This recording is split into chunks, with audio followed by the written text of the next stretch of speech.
The hall fell silent the moment Donald Trump leaned forward, his voice rumbling like a storm about to break. Cameras flashed, advisors stiffened, and every spectator could feel the air tighten with anticipation. "We built your nations," Trump declared, stabbing the air with a finger as if he were delivering a final truth. "Without us, Africa would still be in the dark." But Ibrahim Traoré didn't blink. He didn't shift. He didn't even breathe differently. Instead, he slowly lifted his gaze. Steady, unbothered, carrying the weight of centuries and the fire of a continent rising. When he finally spoke, his voice was calm, almost quiet, yet it rolled through the hall with the force of a drum that wakes an entire village. "Then why are you falling apart?" A ripple moved across the room. Trump froze, not because the words were loud, but because they were true. The camera zoomed in instinctively, capturing the exact second Trump's confidence cracked. Traoré wasn't just answering a provocation, he was dismantling the very foundation Trump believed he stood on. Traoré continued, leaning forward just enough to show he was done playing the polite guest. "If America built Africa," he said, "why are our nations rising while you crumble under your own weight? Why do your bridges collapse?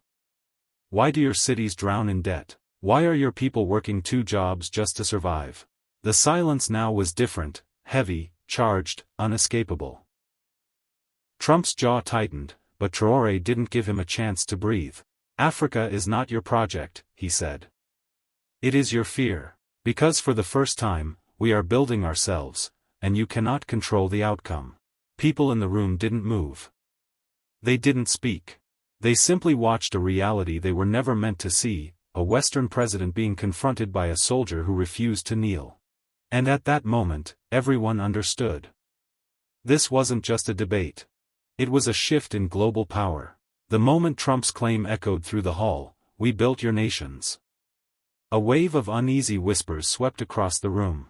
Cameras zoomed in, diplomats stiffened, and even the Secret Service exchanged quick glances, sensing the shift in atmosphere. Everyone knew Traoré wasn't a man who let arrogance pass unanswered. He didn't raise his voice, didn't flinch, didn't even blink.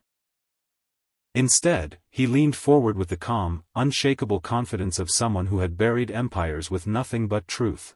"Mr. Trump," Traoré began, his tone measured yet sharp enough to slice through the tension, "if you built our nations, tell me something." He paused deliberately, letting millions watching at home feel the weight of the silence. "Why is it your own nation that's falling apart?"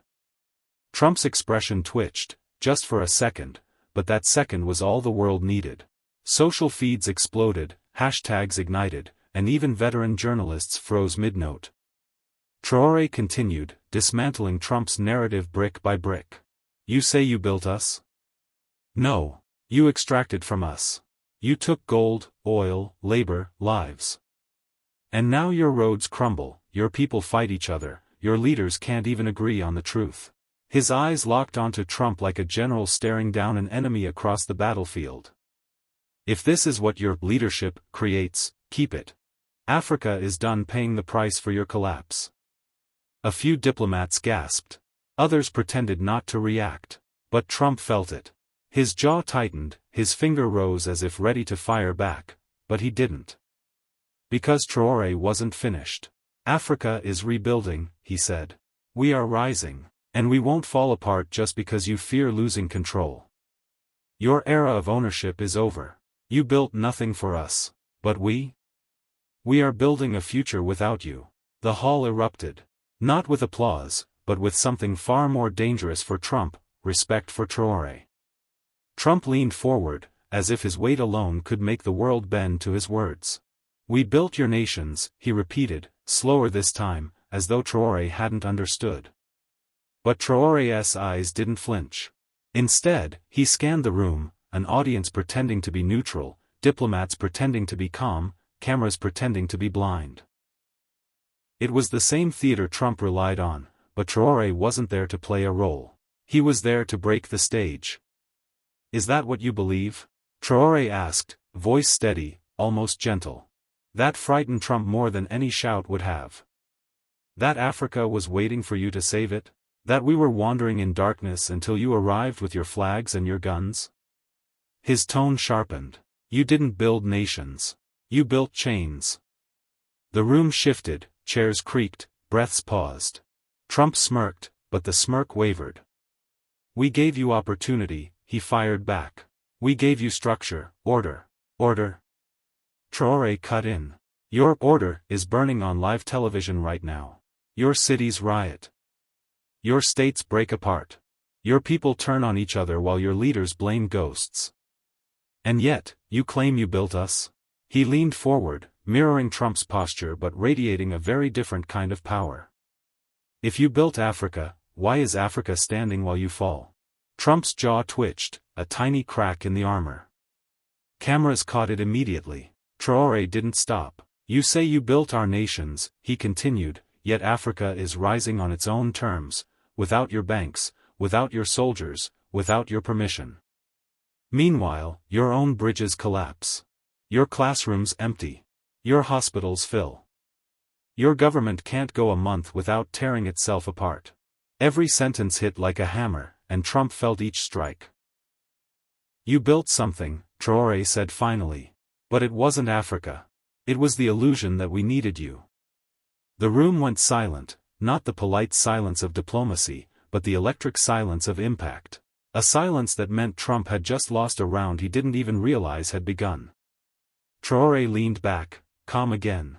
So tell me, he said softly, if you built our nations, why are you the ones falling apart?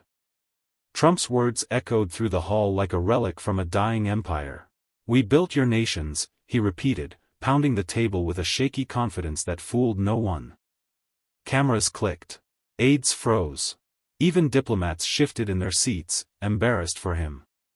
But Ibrahim Traoré? He didn't even blink. He leaned back, arms crossed, letting Trump's outburst collapse under its own weight. Then he spoke, calm, steady, lethal. Mr. Trump, he said, if you built our nations, why are yours falling apart? The question hit like a detonation. A journalist gasped. Someone in the back muttered, "Oh my God." Trump opened his mouth to respond, but nothing came out, just a twitch of frustration, a puff of breath, a red flush racing up his neck. Traore didn't stop. You claim ownership over Africa. You shout that you made us. Yet every time Africa rises, you panic. You fear what you can't control. And what you can't control, you try to destroy. Trump jabbed a finger at him. Watch your tone. But Traore only smiled. That tone is the reason your generals call me a threat. That tone is the reason your advisors warn you not to underestimate Africa again. And that tone is the reason your entire system trembles every time an African leader speaks without permission. The room erupted, some in shock, some in awe. Trump leaned forward. America is powerful. Remember that. Traore replied without raising his voice. Powerful nations don't announce their power, they demonstrate it. And right now, all I see is a man shouting because silence would expose the weakness he's trying to hide. A hush fell. Trump sat back, visibly rattled. Traore continued, voice low but carrying through the hall like a warning carved in stone. You say you built our nations. Yet today, Africa feeds your industries. Africa powers your technology. Africa supplies your gold, your uranium, your oil, your future. So perhaps the real question is this. He leaned in, meeting Trump's eyes with unshakable confidence. Without Africa, what exactly did you build? A thunderbolt of silence followed. The camera zoomed in. And for the first time in a long time, Trump didn't have a comeback. The room fell into an electric silence as Traore leaned forward, elbows calmly resting on the polished surface of the UN table. His eyes didn't waver, not for a second. Trump, who had come in blazing, suddenly found himself staring at a man who didn't blink, didn't flinch, didn't fear. And that alone unsettled him more than any speech ever could. Traore spoke slowly, not to drag the moment, but to make sure every syllable landed with the weight it deserved. You claim you built Africa, he said. You claim we exist because of you. Yet look around you. Every empire born through extraction collapses the same way, under the weight of its own lies. Trump shifted in his chair. Cameras zoomed in. Every journalist in the room raised their pen. And you, Traore continued, stand here boasting about what America built. Roads? Schools? Banks? Systems? He paused, letting the silence sharpen like a blade. Then explain why your own nation is breaking under the same pressure you forced on us. Trump tried to interject, pointing a finger as he always did when cornered, but this time his voice stumbled before it even found volume. Tell me, Mr. Trump, Traore said, voice steady as steel. If you built our nations, why do your people say they can't afford rent? Why do your cities crumble while you still claim supremacy? Why does the world look at your democracy and see fear instead of stability? A few diplomats exchanged glances. They knew this wasn't just a speech. It was accountability arriving like a storm. Traore didn't stop. You didn't build Africa. You extracted it. You drained it. You profited from it. Africa survived despite you, not because of you. His voice rose, not in anger, but in truth. And now you ask why we refuse to kneel? Why we refuse to follow you? Why we refuse to accept your version of history? He leaned back in his chair, letting his words echo. Because the world you claim to have built, he said quietly, is collapsing in your hands. Trump's jaw tightened. His advisors shifted nervously. A camera flash went off, capturing the exact moment when a former U.S. president realized that his usual intimidation tactics had met someone immune. Next time you say you built us, Traore added softly, look at your own nation first. Tell me if you still believe it. The room erupted with murmurs. And Trump, silent for the first time, felt the ground move beneath him. The room felt heavier when Traore leaned forward, his palms flat on the polished table, his eyes locked on Trump with the calm intensity of a man who had buried fear long ago. Cameras captured everything, the silence, the tension, the uncomfortable shift in Trump's shoulders as he realized Traore wasn't here to entertain America's ego. He was here to expose it. Mr. Trump, Traore said, voice steady but razor-sharp, you claim you built nations? You claim you shaped the world? Then explain why your own people are drowning in debt, divided, angry, desperate. Does a builder abandon his own house to collapse? Trump scoffed, but it wasn't confidence, more like a reflex, a shield. America stands strong. Stronger than Africa. Stronger than you. Traore laughed softly, shaking his head. If strength means bombing the poor, stealing from the weak, and calling it leadership, then yes, America is strong. He paused, letting the words settle like smoke filling a room. But strength built on fear always cracks. Reporters glanced nervously at one another. This wasn't diplomacy. This was a verbal battlefield, and Traore was dragging Trump out of his comfort zone, stripping away the illusion of supremacy. The American entourage started whispering, shifting, realizing this wasn't going the way they rehearsed. Trump jabbed a finger toward Traore. You talk big for a small country. Traore didn't flinch. And yet here you are, he replied, obsessed with us, threatened by us, terrified of what Africa becomes when we stop listening to men like you. A murmur rippled across the room. Trump's face tightened.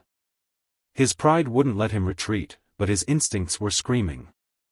Traore could see it, he had seen it in colonizers before, the panic of a man watching his imagined dominance shatter. You say you built our nations, Traore continued, but you didn't build Africa. You extracted it. You drained it. You profited from it. His voice rose, not in anger, but in truth, a truth that cracked every false narrative in the room. And now that Africa is rising without you, you want credit for the future you never believed in. Trump tried to speak, but Traore cut him off with a quiet, devastating line. You didn't build us. But we might be the reason you fall. The room fell quiet again, but Trump couldn't stand silence, he mistook it for weakness. He leaned forward, jabbing a finger at Traore like a man desperate to reclaim authority he had already lost. Africa exists because of American power, he insisted. We built the roads, the schools, the armies. You'd still be in the dark without us. The diplomats braced for Traore's reaction, knowing he did not let arrogance pass unchallenged. He didn't raise his voice. He didn't lean forward. He simply straightened his uniform, clasped his hands behind his back, and replied with an almost calm fury. "You built nothing," Traore said. "You extracted. You exploited. You took minerals, not responsibility. Gold, not guilt. Labor, not partnership. And then you wrote your own myth about saving the world." Trump's jaw stiffened, but Traore wasn't done. "You claim to have built our nations," he continued, stepping forward now, "yet your own cities crumble. Your infrastructure collapses. Your people fight each other more than any foreign enemy. The empire you brag about can't even protect itself from itself." Gasps rippled across the hall. Trump opened his mouth, but no words came. Traore pressed on like a general finishing a charge. "You say we would be in the dark without America," he said, voice colder now, "but look at your power grid. Look at your chaos. Look at your decline. You built nations? No. You built dependence. You built fear. And now that Africa is rising, you panic, because you can't control what you didn't create." Trump's face tightened into a frustrated grin, the kind a man forces when he cannot admit he's been beaten in public. But Traore saw the truth behind it: fear, pride, and the slow realization that the world he once dominated was slipping out of his hands. Traore finished with a final blow, delivered quietly. "America doesn't build nations anymore," he said. "It struggles to build itself." The hall erupted, not in applause, but in a stunned silence thicker than thunder. Everyone understood, the old world was gone, and Traore had just said it out loud. The moment Trump tried to push the narrative back in his favor, Traore made a move that no one, especially not the former president, expected. He leaned forward, resting his elbows on the table, speaking with a calmness that somehow carried more weight than Trump's thunder. "You keep saying you built our nations," Traore said, "but every country you built is fighting to escape you." The room froze. Even the American delegates exchanged nervous glances. Trump opened his mouth to interrupt, but Traore didn't allow even a second of escape. "Tell me, Donald," he continued, "if you built Africa, why is Africa rising, while the America you built is crumbling?" Trump's jaw tightened. Cameras shifted toward him, capturing the rare moment he failed to find a quick insult. Traore didn't slow down. "You think power is measured by how loud you shout," he said, "but real power is measured by who stands with you when the shouting stops." He pointed gently, not aggressively, toward the African delegation behind him. "My people stand with me. Do yours still stand with you?" A murmur rippled across the hall. Trump's face reddened, but this time from something more than anger. Something closer to humiliation. He attempted a smirk, but it flickered, weak and unstable. "America doesn't fall," he muttered. Traore raised an eyebrow. "Really? Then why are your leaders fighting each other more than your enemies? Why are your cities burning while your billionaires flee to islands? Why are your allies looking elsewhere for strength?" Every sentence hit like a hammer, soft in tone but brutal in impact. The UN moderator tried to shift the discussion, but Traore simply lifted a hand, stopping her without aggression, just authority. "Trump," he said, "you claim you built nations. But a builder doesn't fear the future. A builder doesn't cling to old power. A builder doesn't scream at rising leaders, he learns from them." He paused, letting the silence expand. "So I'll ask you again, if you built us, why are we standing, and you're collapsing?" Trump had no answer. And the cameras captured everything. The room didn't breathe. Trump's face flushed red, the kind of red that appears when a man realizes the cameras are no longer his allies. He jabbed his finger at Traore again, this time slower, like even his anger was losing confidence. "You're talking big for someone whose nations were built by us," he hissed, veins rising on his neck. Traore didn't blink. He didn't need volume. He didn't need theatrics. He had truth, sharp, heavy, undeniable truth. He stepped forward just enough that Trump instinctively stepped back.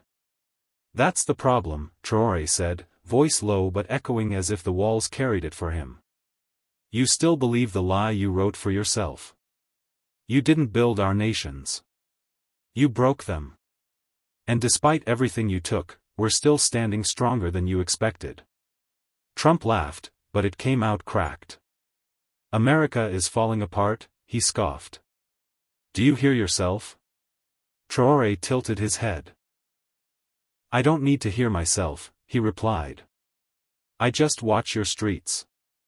Your protests. Your fear. Your leaders shouting louder every year because your people listen less." A hush spread. Even Trump's aides stopped moving. "And you know the funniest part?" Traore continued. "You want Africa weak, because a strong Africa terrifies you. A rising Africa exposes the truth you've tried to bury since your grandparents first drew borders they didn't own." Trump shook his head, fists tightening. "You think you can threaten us?" "I don't threaten," Traore said. "I remind you." He leaned in just slightly. "You built your world by taking from others. And now it's collapsing for the same reason." Trump swallowed. "And we?" Traore finished. "We're building ours without taking from anyone. That's why, while you fall apart, we rise." The cameras clicked. The entire hall felt like it was shifting, turning, realigning itself behind Traore. And Trump suddenly looked like the one who didn't belong in the conversation anymore. "Now," Traore added calmly, "shall I continue, or have I already answered your claim?" The moment Traore stepped back into the hall, the air felt heavier, as if everyone present sensed that the conversation between him and Trump had crossed a line that could never be uncrossed. But Traore looked calm, almost too calm, and that terrified more people than Trump's shouting ever could. Because when a man like Traore went silent, it meant he was preparing his strongest strike. Trump tried to recover his composure, straightening his tie, forcing a smirk, pretending he hadn't just been verbally crushed in front of half the world. "You talk big," he snapped, trying to sound presidential, "but without us, your nations would crumble." Traore turned slowly, his eyes locked on him, not with anger, but with something far worse for Trump, certainty. "Crumbled nations don't stand up to empires," Traore said. "But we do. And we're still standing." The room froze. Even Trump's advisors stopped breathing for a moment. "And you know why we stand?" Traore continued, stepping closer. "Because while you brag about building nations, we rebuild ourselves every time you try to break us. While your system collapses under its own greed, Africa rises because we finally stopped asking permission." Trump opened his mouth, but Traore didn't let him speak. "You claim you built our nations, yet yours is falling apart," he said sharply. "Your infrastructure, your unity, your economy, cracking like old cement. If that's what your building looks like, keep your hands off Africa. We don't need your help to fall, we rise on our own." A murmur rippled through the hall. Cameras zoomed in. Headlines were already writing themselves. Traore lifted his chin slightly. "You want to know why Africa scares you?" he asked. "Because for the first time in history, we're building without you." Trump visibly recoiled, not physically, but morally, politically, symbolically. It was the look of a man realizing he was no longer the center of the room, nor the center of the world. Traore ended it cleanly, without shouting, without theatrics. "Remember this moment, Mr. Trump. The moment you understood that Africa isn't something you built. It's something you can't stop." The silence afterward was not emptiness. It was impact. The kind that echoes. The kind that spreads. The kind that becomes history.